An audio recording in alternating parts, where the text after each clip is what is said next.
Bienveillance. Libéral. Le café. En chat de ferme. Manager.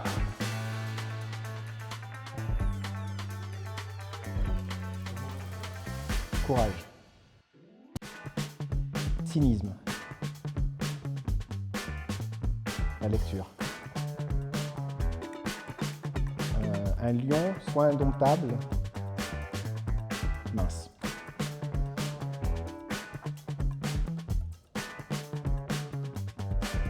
Vélo. Hypocrite. La bière. Orque. Tamisâtre.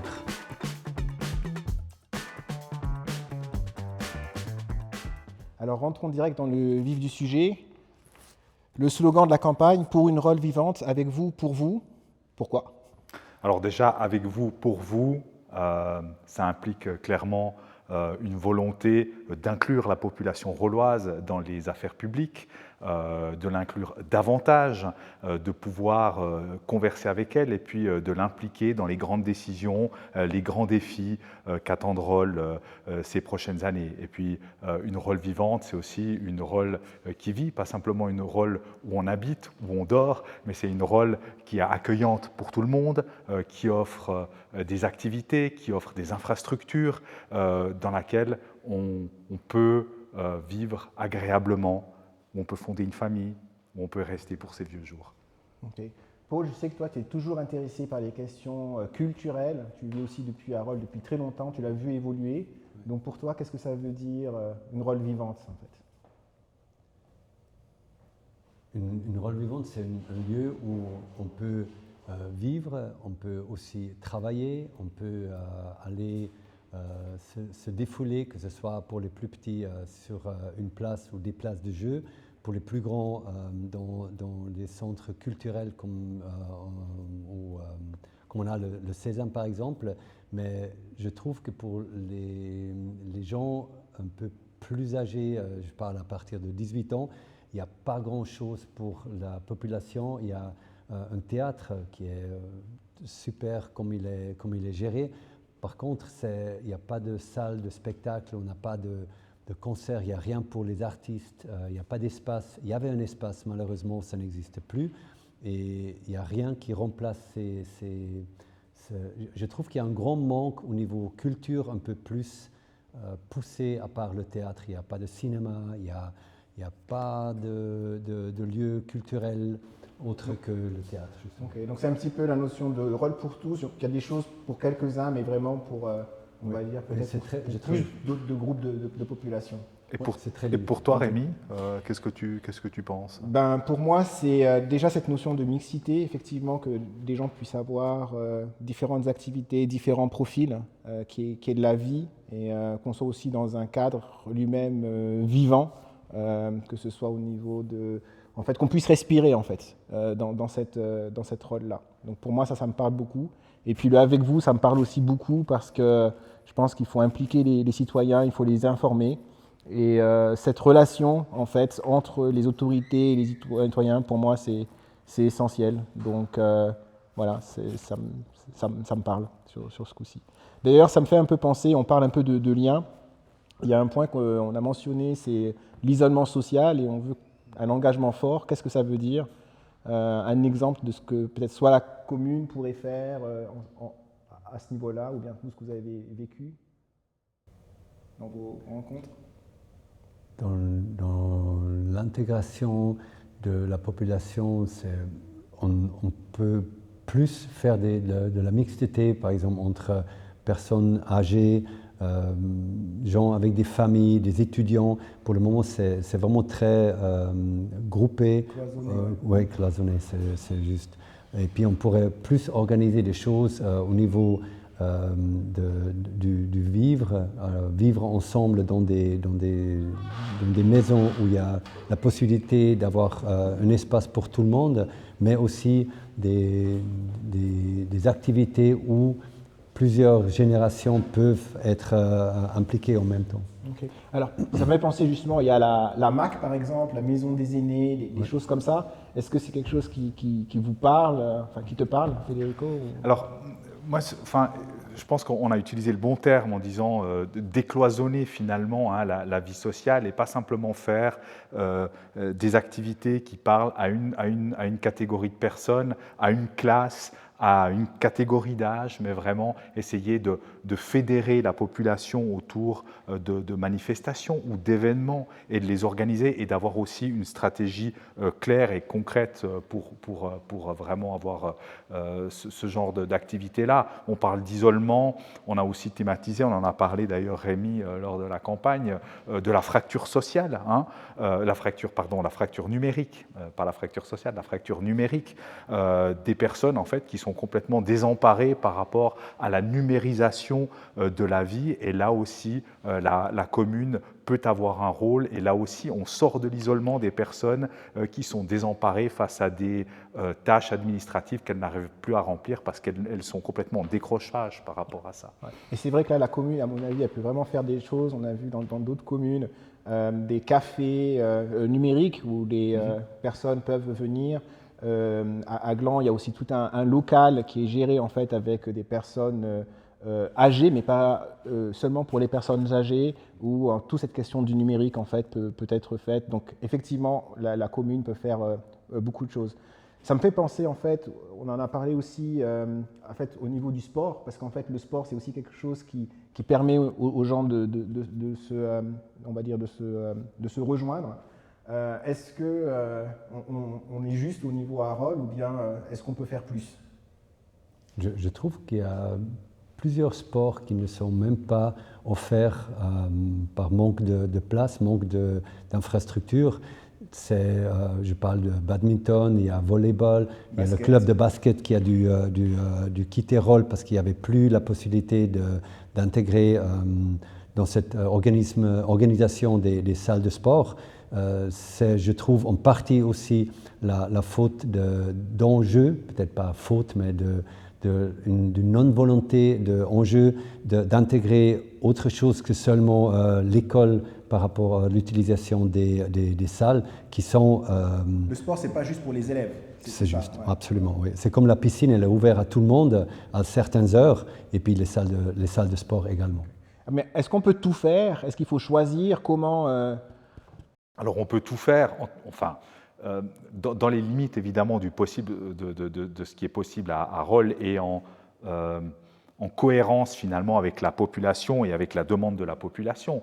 Je pense qu'on peut faire. C'est déjà la halle polyvalente, et ça c'est vraiment un projet que Rolle doit prendre à bras-le-corps, parce qu'on est l'ancien chef-lieu du district. Regardez toutes les communes autour de Rolle, il y a une halle polyvalente, et Rolle, on a vraiment un manque à ce niveau-là. Et je pense que ça, c'est vraiment une offre totalement indispensable pour Rolle, et vraiment une infrastructure manquante pour les associations sportives, pour les associations en général, vraiment aussi une infrastructure qui permette à Rolle d'avoir une offre culturelle, oui, exactement, voilà. de répondre à et ça me fait penser, ça me fait un peu le lien avec le slogan « Avec vous, pour vous ». Moi, je pense que ce qui est aussi intéressant, c'est que, par exemple, sur la question du sport, c'est vraiment quelque chose en fait, où il faut impliquer la population, que ce soit les associations sportives, mais pas simplement. Il y a beaucoup de gens qui font du sport aussi en dehors des associations sportives, et vraiment de dire, voilà, qu'est-ce qu'on peut faire, quelles sont les priorités sur cette salle polyvalente, comment la gérer, quels seraient les accès. Donc je pense qu'il y a vraiment quelque chose à faire. On a la question de la piscine qui reste en suspens. Est-ce que c'est quelle priorité à donner à ce sport par rapport à d'autres sports? Donc je pense que là, en fait, il manque un vrai, on va dire, participation citoyenne. Donc un exemple, par exemple, aujourd'hui, le débat est vraiment juste entre quelques-uns, alors que ça touche tout le monde finalement. Effectivement, ça reste dans certains cercles, on en discute beaucoup au Conseil, ce qui est bien, mais effectivement, ça permettrait aussi de savoir quelle est la demande de la population, et savoir vraiment de pouvoir situer exactement quels sont les besoins et investir de manière intelligente dans les infrastructures qui reflète un besoin en fait de la part de la population. J'ai juste un exemple. Il y a 2 de mes enfants qui font des cours de danse. Ça s'appelle le Loft. Le Loft, il est très connu dans le monde de la danse, oui, international. Ils ont gagné un prix, ils ont été premiers mondial dans un concours qui s'était tenu, je crois, en Écosse. Et pour les fêtes de fin d'année, ils doivent aller à Nyon. Ça veut dire tous les Rollois avec les familles doivent aller à Nyon pour avoir une salle qui peut recevoir tout le monde.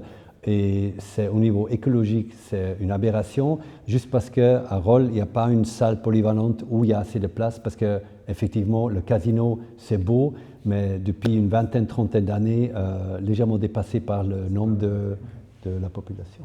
Donc là, on parle de la jeunesse, puis je pense un des points aussi qui est dans notre programme, c'est la question du Martinet, donc, qui est un peu notre site scolaire, qui, on va dire, est ce qu'il est, et avec une forme de provisoire.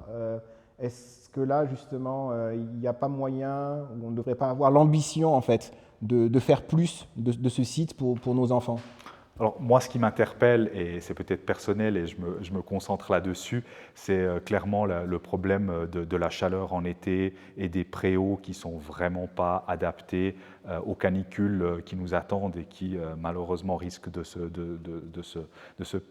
d'être encore plus dures les années qui viennent. On a des préaux en béton. Alors on a bien eu quelques tentatives, enfin il y a eu des tentatives de mettre de l'ombre, mais je crois que ce qu'il faut faire, c'est clairement prendre des mesures qui sont peut-être un petit peu plus originales. On a eu, par exemple, dans des écoles en Suisse romande, des brumisateurs. Mettre des brumisateurs, ça pourrait être quelque chose qui pourrait être original, qui pourrait un petit peu changer la dynamique et surtout végétaliser ces préaux. Enfin, pour moi, le Martinet, et sur ce que je vois, en tant que personne qui n'est pas usagère de cette infrastructure, de cette école, c'est vraiment le problème de la chaleur. Et quand je vois les enfants en été sur ces préaux, ça me fait toujours un peu mal au cœur. Paul, tu as des enfants qui sont scolarisés au Martinet. Absolument. Comment tu vois la chose? Alors le retour que j'ai, c'est on avait voté dans le comité intercommunal de Angers. Il y a eu une votation pour mettre 3 parois ou 3 voiles pour faire de l'ombre. Ces voiles ont été installées et je crois qu'il y a un grand manque de communication entre les usagers qui sont les élèves du Martinet et les gens qui font des décisions. Les endroits où ces voiles ont été placées, il n'y a jamais personne. Ça veut dire que déjà avant, il n'y avait personne là. Et puis, pour attirer les enfants à des endroits où personne ne veut aller, c'est de l'argent. On aurait aussi pu faire la même chose sur la Lune et puis ça aurait le même effet.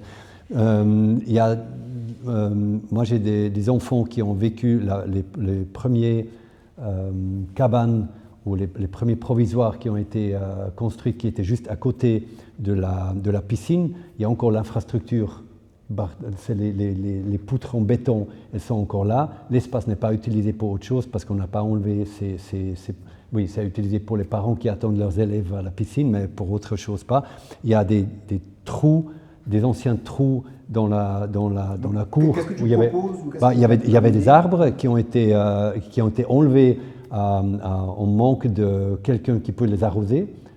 Aujourd'hui, le jour, on n'a pas besoin d'arroser quoi que ce soit parce qu'on peut le faire automatiquement. On peut remettre ces arbres où ils étaient et puis on n'a pas besoin de brumisateurs parce que les arbres font cet effet justement de donner de l'humidité et puis de l'ombre et peuvent ramener un peu de vie dans cette cour qui est juste du béton.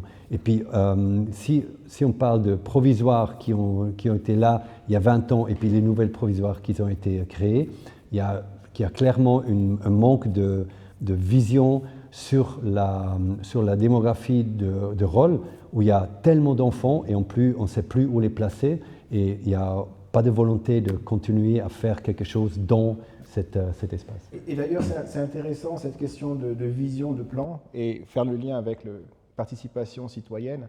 Je suis par exemple allé sur le site d'Enjeu pour voir quel était le plan en fait, à long terme de l'école. Et je sais qu'il y a des études qui ont été faites et aucune information. Donc en fait, le citoyen lambda ne sait pas quelle est la stratégie de rôle en fait, finalement, pour développer sur les 5, 10, 15 ans son parc immobilier. Donc voilà, en tout cas, un déficit d'information et à mon avis aussi un manque de stratégie. Et une question aussi d'attractivité du site peut-être, Rémi. Enfin, vous deux, vous avez des enfants qui sont scolarisés là, mais est-ce que c'est une bonne école finalement en soi? Parce qu'on a beaucoup parlé du bâtiment, de la cour, mais est-ce que finalement les cours qui sont dispensés au Martinet sont bons? Là, ça dépend, on va dire, un peu du canton. Je ne vais pas trop m'avancer, effectivement, comme j'ai un enfant scolarisé là-dessus. On pourrait se poser vraiment la question, est-ce que le rôle est une école exemplaire? Probablement non. Et ce qui est sûr, c'est que même au niveau du matériel, je posais la question, par exemple, à mon fils, au niveau des infrastructures sportives, ou même au niveau des équipements qu'ils ont dans la classe et dont la commune, là, pour le coup, est responsable, il y a une très grande marge d'amélioration. Donc, en fait, on est loin, on va dire, d'un lycée ou d'une école d'excellence ou d'élite, et la commune peut faire beaucoup plus. C'est l'école publique, et l'école publique, ça doit être une priorité pour une commune. Voilà. Et ça me fait d'ailleurs penser, vu qu'on parle un peu d'investissement, le grand projet qu'on a voté avec émotion et soutien pendant cette législature sur le chauffage à distance. Donc là, on est dans la phase d'exécution. Comment vous voyez ce projet Alors c'est une grande chance de la commune de Rolle, et heureusement. Alors c'est un projet qui a été effectivement porté par un privé, par Schenck, mais la commune a sauté dedans et c'est bien, et c'est vraiment une grande chance de Rolle déjà de fournir et de permettre. Enfin, de participer à un projet de fourniture d'énergie renouvelable et surtout d'être parmi les pionniers. Il n'y en a pas beaucoup. C'est bien qu'on soit aussi les premiers parce que pas toutes les communes pourront faire du chauffage à distance en pompant de l'eau du lac. Donc, on a aussi la chance de faire ça. Et puis, il faut simplement veiller à ce que ce projet soit implémenté de manière conforme à ce qui a été voté, aussi parce que la Rolle est actionnaire du fournisseur, finalement, c'est pas la commune qui va fournir l'énergie, donc voir un petit peu que ce projet se mette en place de manière cohérente en fait. Mais en soi, on ne peut que se réjouir, mais il faut effectivement garder l'œil sur l'évolution de ce projet.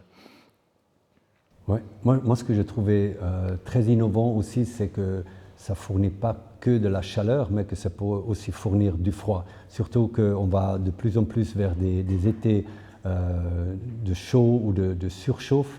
Et là, avec le chauffage à distance, on pourrait avoir le froid à distance qui peut emmener une bien, comment on appelle ça, bien-être, comment tu dis ça? Le bien-être. Le bien-être de tout le monde aussi, être à la maison sans devoir forcément installer une clim ou les commerces qui peuvent fonctionner sans avoir peur de surchauffe dans leur magasin. Ouais. Pour moi, en fait, j'aimerais ajouter sur ce projet, en fait, c'est un projet où le mot urgence climatique est important, parce qu'en fait, la vitesse compte. On peut faire le projet en 10 ans, on peut le faire en 5 ans. Et en fait, plus on va vite, chaque année en fait, où on arrive à déployer le chauffage dans un quartier, ça veut dire que des propriétaires peut-être ne renouvelleront pas leur équipement, parce que s'ils le renouvellent, après, ils vont attendre 15 ans avant potentiellement de changer. Donc la vitesse en fait est vraiment clé dans le déploiement. Et je pense que sur ces 5 ans, il y a vraiment, la commune en fait peut influencer de manière déterminante la vitesse de déploiement du projet. À terme, si le projet fonctionne bien, il pourrait réduire la consommation de CO2 ou des émissions de CO2 de la ville de Rolle de 5%, ce qui montre d'ailleurs que même un méga projet comme ça, l'impact n'est pas nécessairement énorme, mais la vitesse en fait est clé sur ce projet. Ouais.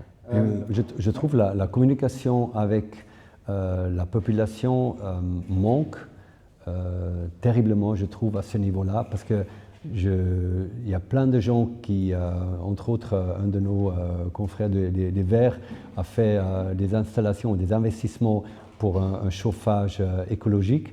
Il n'aurait pas dû le faire si ce projet avait démarré ou géré un peu plus en amont, et puis surtout si la communication avait été un peu plus intelligente, disons-le comme ça. Donc, Federico, toi, tu es journaliste de profession, on parle communication. Comment, si tu es élu à la municipalité, comment tu vois un peu cet aspect communication? Quelques innovations à apporter ou... Mais je pense que ne serait-ce que de donner rendez-vous à la population ponctuellement, pas toutes les semaines, pas tous les mois, mais je veux dire lorsqu'il y a des projets importants dans les cartons qui sont en bout touchant, sur certaines thématiques que la municipalité souhaite développer, pourquoi pas donner rendez-vous à la population pour expliquer ou peut-être lorsqu'on veut lancer un projet, de prendre le pouls de la population et de dire voilà, nous ce qu'on aimerait bien, c'est faire ça. Alors évidemment, avec des convictions, la municipalité doit quand même avoir un cap précis de ce qu'elle veut faire, mais elle peut aller chercher des bonnes idées à la population. Et ça, je pense que cette interaction entre la population et la municipalité manque, entre la commune manque. Et ça, je pense que c'est vraiment quelque chose qu'il faudrait développer. La façon aussi de le faire, et ça peut-être du point de vue du journaliste, c'est organiser des conférences de presse. Par exemple, on a un projet du chauffage à distance dont on discutait. C'est un énorme projet pour Rolle.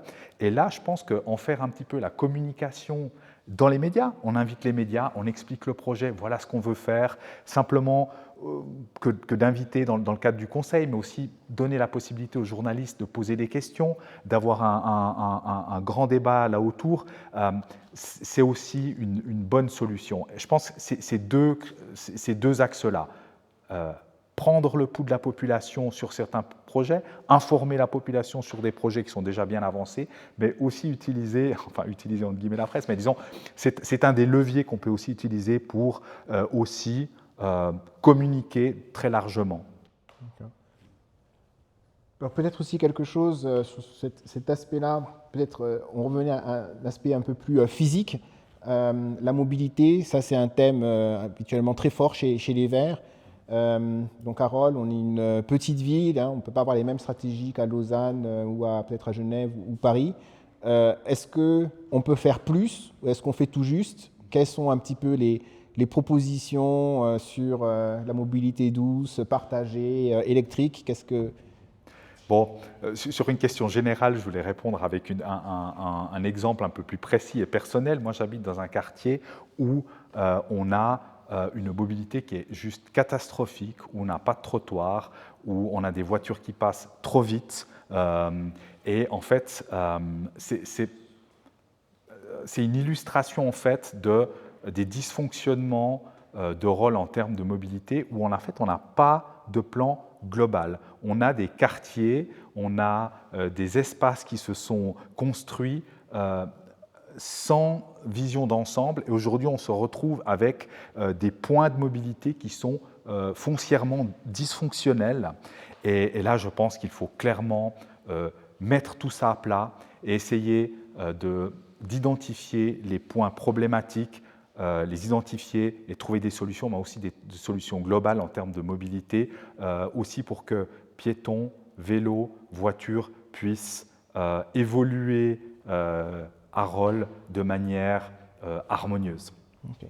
Paul, toi, fan de vélo, ouais. Comment tu vois un petit peu là? Oui, je viens d'avoir une idée. Pourquoi pas proposer à la population, pour les gens qui le veulent, bien sûr, d'avoir des trackers et puis regarder quels sont les cheminements que les gens en famille, des gens d'un certain âge ou des élèves prennent tous les jours pour voir quels sont les chemins les plus utilisés. Parce que si la commune propose des cheminements qu'ils pensent sont utiles pour la population et la population utilise tout à fait autre chose, il y a un manque il n'y a pas un manque, il y a un dysfonctionnement, comme tu le disais avant.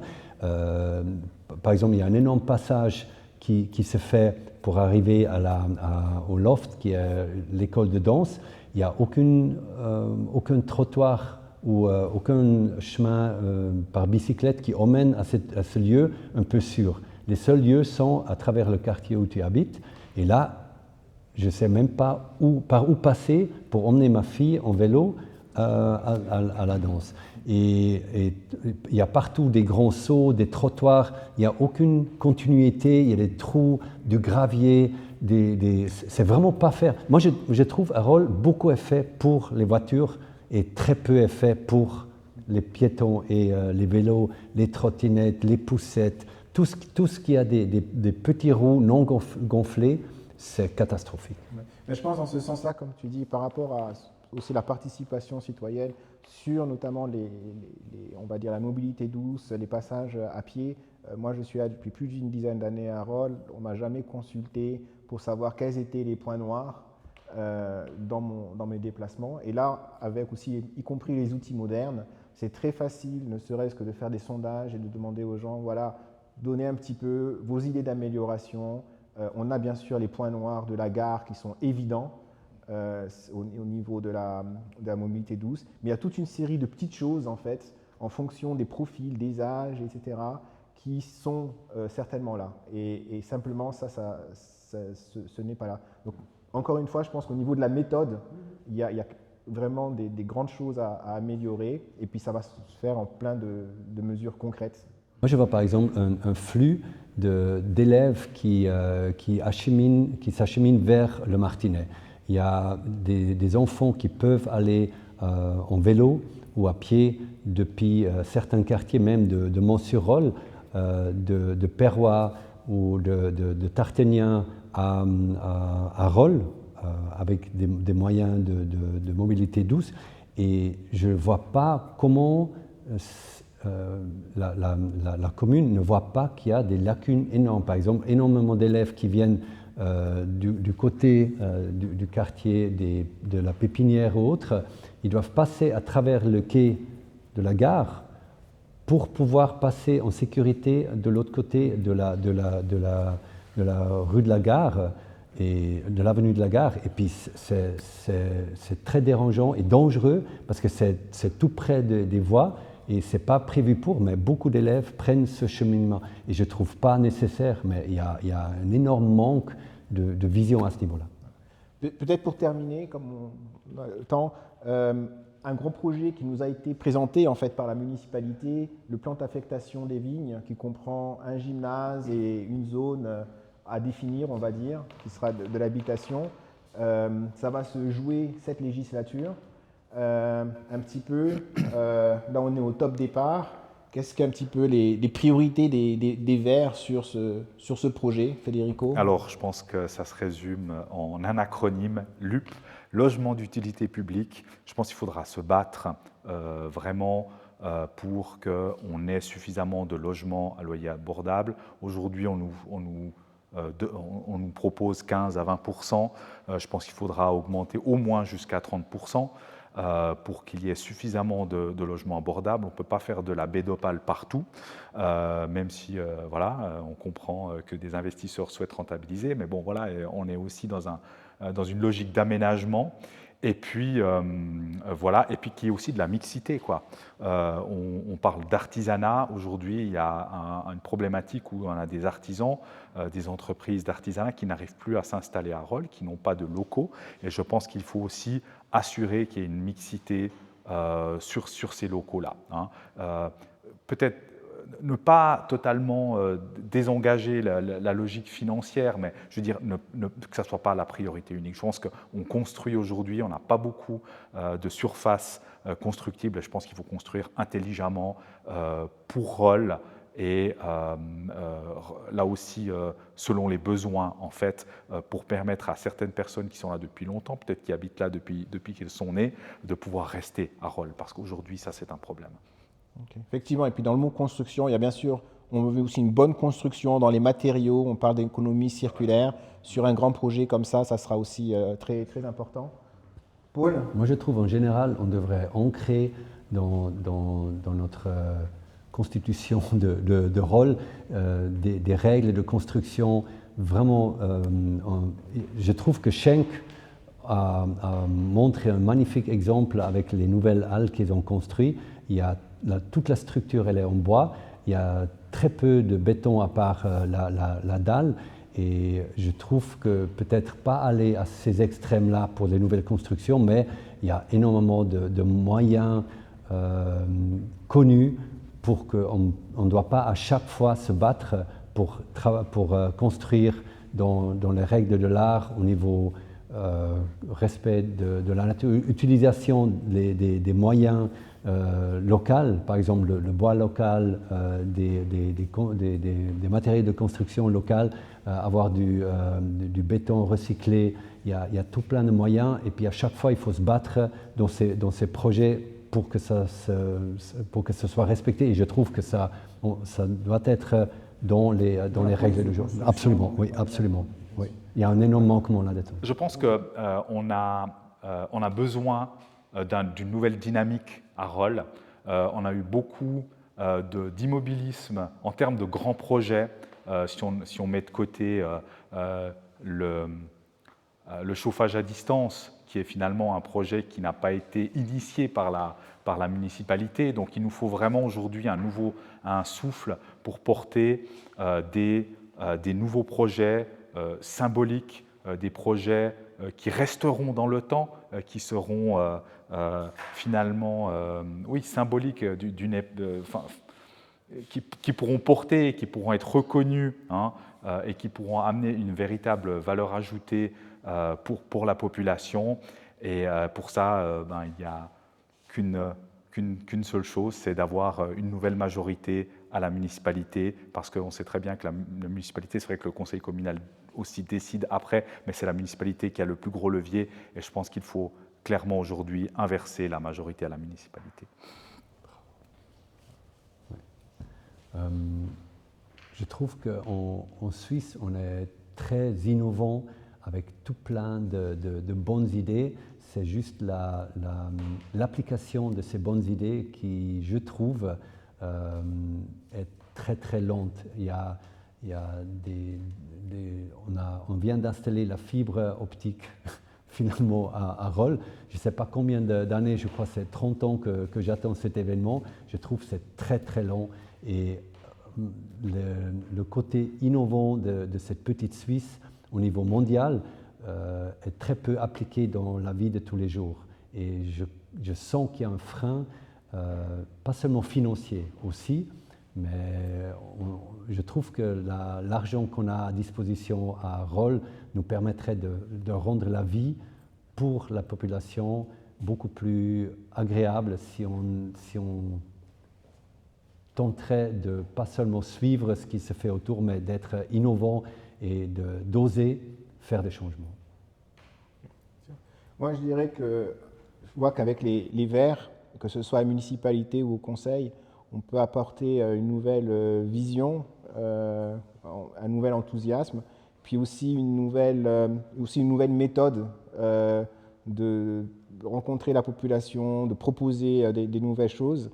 Et une fois qu'on change en fait, cette perspective, on voit qu'en fait, il y a énormément de choses à faire. Certaines demandent des investissements financiers importants, d'autres moins. Et voilà, donc c'est ce qui manque en fait, c'est oser penser et puis oser innover et aller de l'avant avec un élan, et ce que les Verts proposent.